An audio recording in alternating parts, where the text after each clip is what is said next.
Hi there, it's day 29 of our Through the Bible in 1 year. We're at the end of Genesis today, 48 through 50. We're going to finish up with Joseph and Israel and Jacob and all those.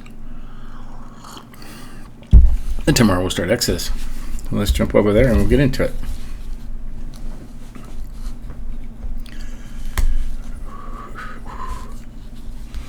Let me get a little smaller here so we're not in the way. There we go.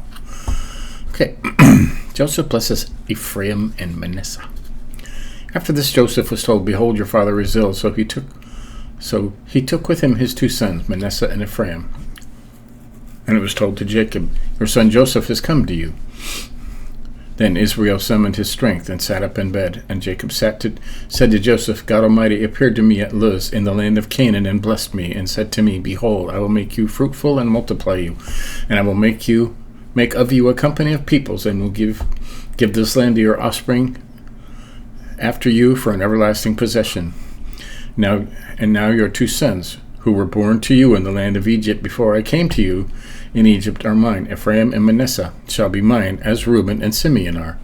And the children that you fathered after them shall be yours. They shall be called by the name of their brothers in their inheritance. As for me, when I come out of Padan, to my sorrow Rachel died in the land of Canaan on the way, when there was still some distance to go to Ephrath.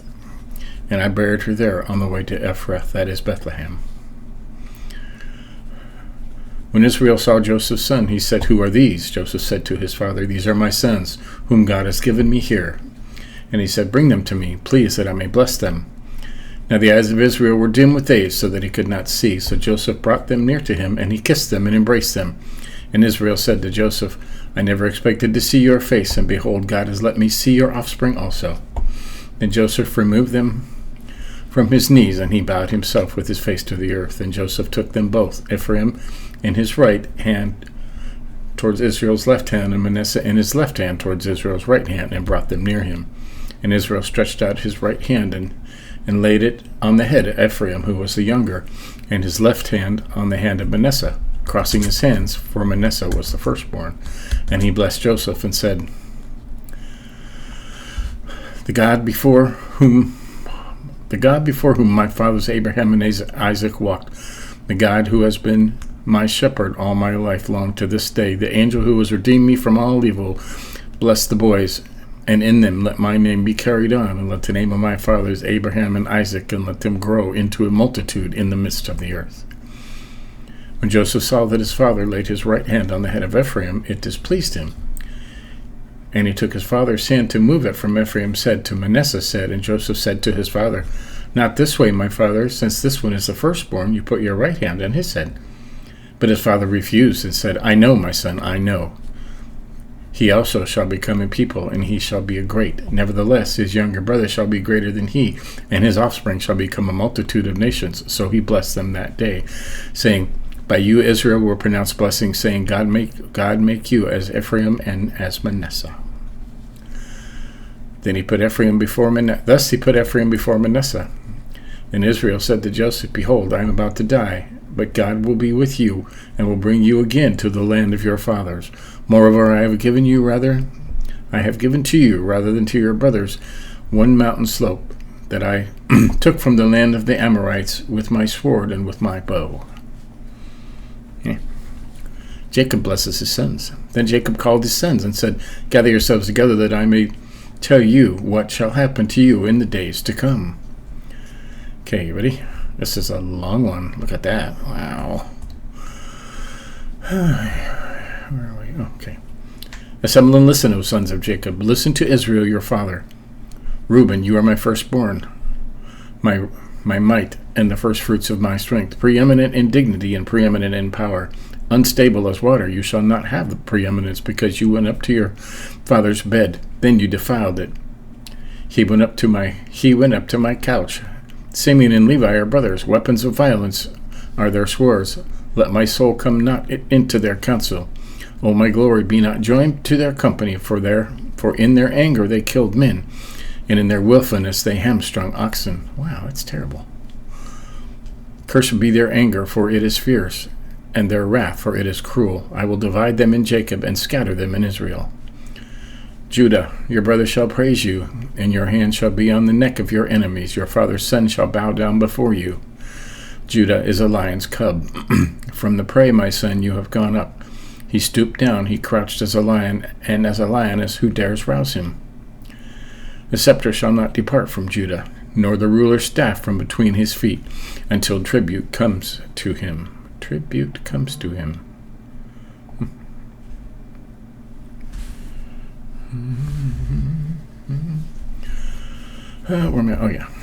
And to him shall be the obedience of the peoples. Binding his foal to the vine, and his donkey's colt to the choice vine, he has washed his garments in wine, and his vesture in blood, in the blood of grapes. His eyes are darker than wine, and his teeth whiter than milk. Zebulun shall dwell at the shore of the sea. He shall become a haven for ships, and his border shall be at Sidon. Issachar is a strong donkey, crouching between the sheepfolds. He saw that a resting place was good, and that the land was pleasant, so he bowed his shoulder to bear, and became a servant at forced labor. Dan shall judge his people. As one of the tribes of Israel, Dan shall be a serpent in the way, a viper by the path, that bites the horse's heel, so that his rider falls backwards. I wait for your salvation, O Lord.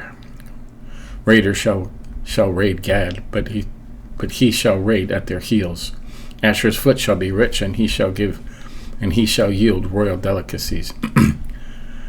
Naphtali is a doe let loose that bears beautiful fawns. Joseph is a fruitful bough by a spring. His branches run over the wall. The archers bitterly attacked him, shot at him, and harassed him severely. Yet his bow remained unmoved. His arms were made agile by the hands of the mighty one of Jacob. For there is the shepherd, the stone of Israel. By the God of your father who will help you, by the Almighty who will bless you with blessings in heaven above, blessings of the deep that crouches beneath, blessings of the breast of the womb. The blessings of your father are mighty beyond the blessings of my parents. Up to the bounties of the everlasting hills, may they be on the head of Joseph, and on the brow of him who was set apart from his brothers. Benjamin is a ravenous wolf, in the morning devouring the prey, and at the evening dividing the spoil. Jacob's death and burial. All these, here we go, more of this. Lots of stuff. All these are the 12 tribes of Israel. This is what their father said to them as he blessed them, blessing each with a blessing suitable to him. Then he commanded them and said to them, I am to be gathered to my people. Bury me with my fathers in the cave that is in the field of Ephron the Hittite, in the cave that is in the field of Machpelah, at the east of Mamre, the land of Canaan, which Abram brought up with the field of Ephron the Hittite to possess him as a burying place. There they buried Abraham and Sarah his wife. There they buried Isaac and Rebekah his wife. And there I buried Leah. The field and the cave that is in it were bought from the Hittites. When Jacob finished commanding his sons, he drew up his feet into the bed and breathed his last, and was gathered to his people. Right. Remember when it said, Joseph will close your eyes? Okay, yeah. Then Joseph fell on his father's face and wept over him and kissed him. And Joseph commanded his servants, the physicians, to embalm his father. So the physicians embalmed Israel.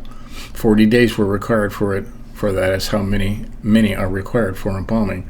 And the Egyptians wept for him 70 days. Well.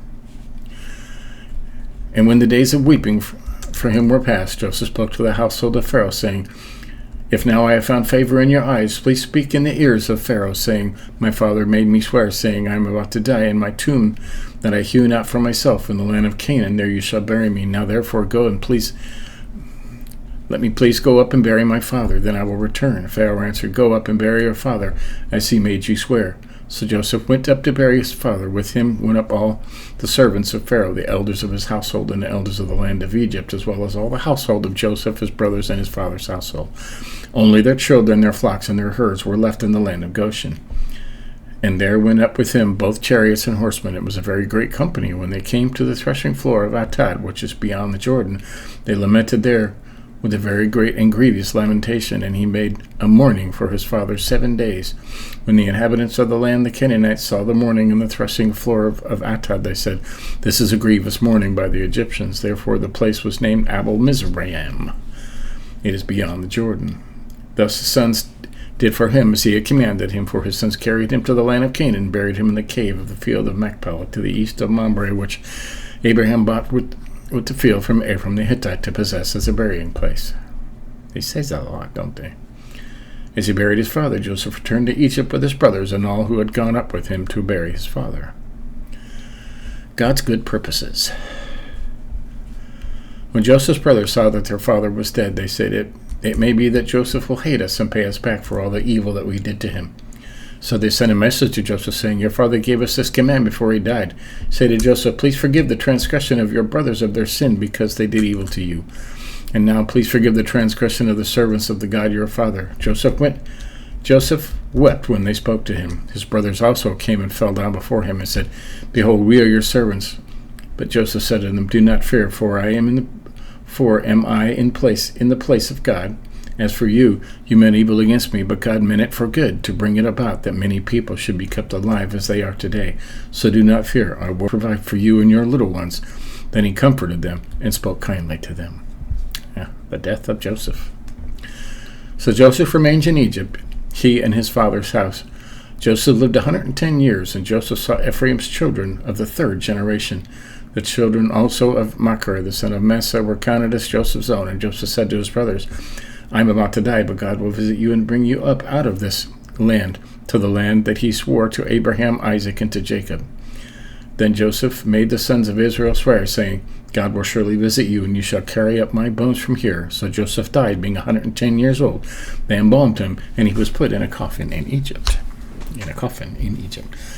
So there you go. That is all of Genesis. It took us almost an entire month to get through that. And there are